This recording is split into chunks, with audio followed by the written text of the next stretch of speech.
It's canon. DorkLair.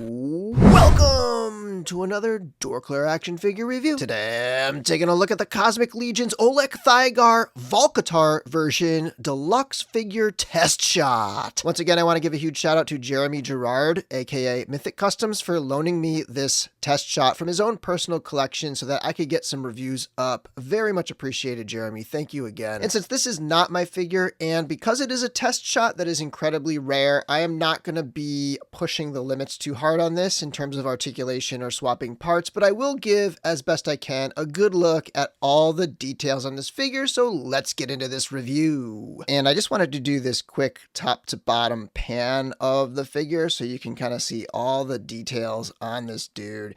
There's just so many little intricate spacesuit sculptural details going on here. Awesome stuff. He does have the same pants that are reused from Mythic Legions, the Valak / Bardric pants there. But other than that, it's all brand new stuff. Shares some parts with the Sphexians as well. Of course, this is Legion, so there will be some shared parts going on in the line, but wow, this figure is super cool. And then here's a nice close-up of that alien reptile head sculpt, the Abelex, which is the species of, or race of alien that Olek Thygar is.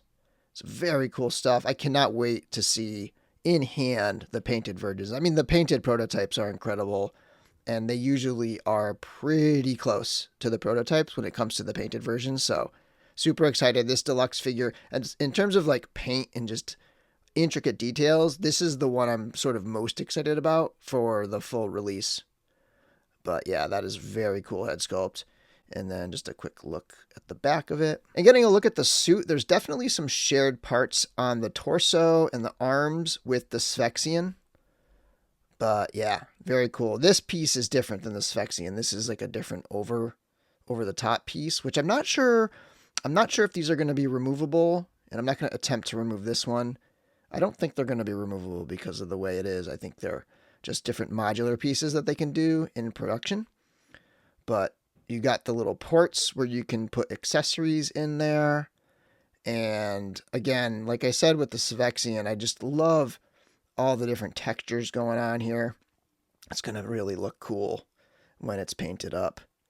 But pretty cool belt. It's a softer plastic belt. Feels very much like the belts on Mythic Legions figures. And of course the pants from the Alithia wave.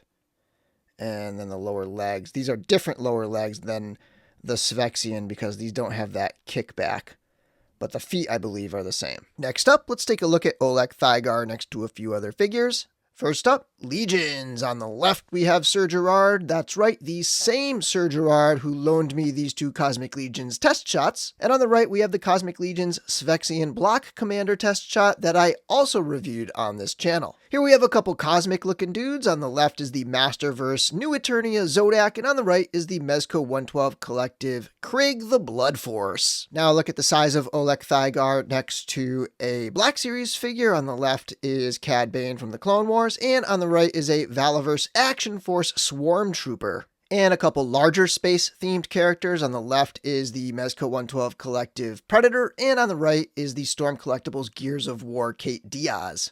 And my favorite adopted Cosmic Legions figure, here's the NECA Ultimate Elf next to Olek Thygar. For accessories, he does have a number of guns. So he has these two guns right here, which have the ports on the opposite sides. And the ports are kind of cool, like these are modular. And he comes with two of this piece that can kind of attach to his arms or can attach to wherever, or you can kind of like add them to guns.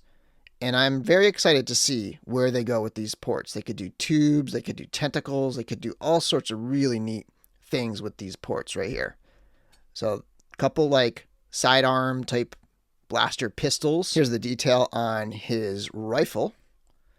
Very Space Marine feeling kind of weapon right here with a scope on top and tons of sharp, crisp, sculpted details. And then this thing's crazy. This is like a cross between a jackhammer and a minigun. You know, it's got this kind of handle back here and then this holding grip here, but then it's got like a piece on the front that maybe it's a piece to charge up some type of energy blast. But to me, it almost feels like it could be some kind of tool that he's maybe going to use to like break through the walls of the prison or something like that, like a jackhammer on the front. And then he does have this piece, which is going to be translucent plastic. It's going to look like a sort of like a holographic readout that can go right into his arm here. And another piece that's going to look a lot different once the actual figure releases is his space helmet dome. That's going to be clear plastic, of course. You're going to be able to see through this. That piece is going to be clear. And then this will be, of course, painted to match the suit. But this goes on to the head like this. Here's sort of a quick look of how it'll be with that full dome space helmet on him. And this kind of makes me think of that original shot they showed back in the day when they were first teasing the line. It was almost like this angle right here. I feel like that's what they showed right there. And then this piece is removable too. I'm trying to be very careful with these things.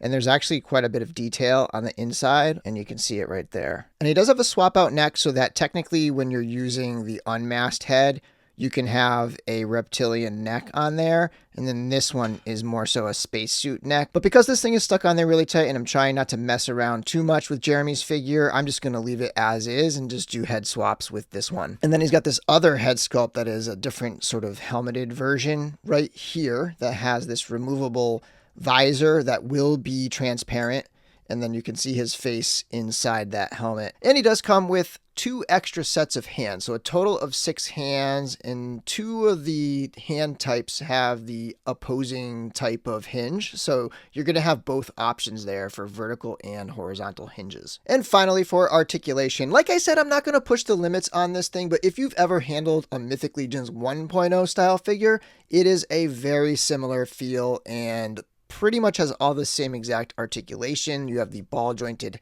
head, you have the hinge and swivel arms over here, you have the single jointed elbows, there's a twist above the elbows, and then there's a twist at the gauntlet, twist at the wrist with a hinge. Some of the hands have the horizontal hinge like this one, some have the vertical hinge, and then you have the single ball joint at the waist over here. And again, I'm not pushing it, so this can probably do a little bit more than what I'm showing.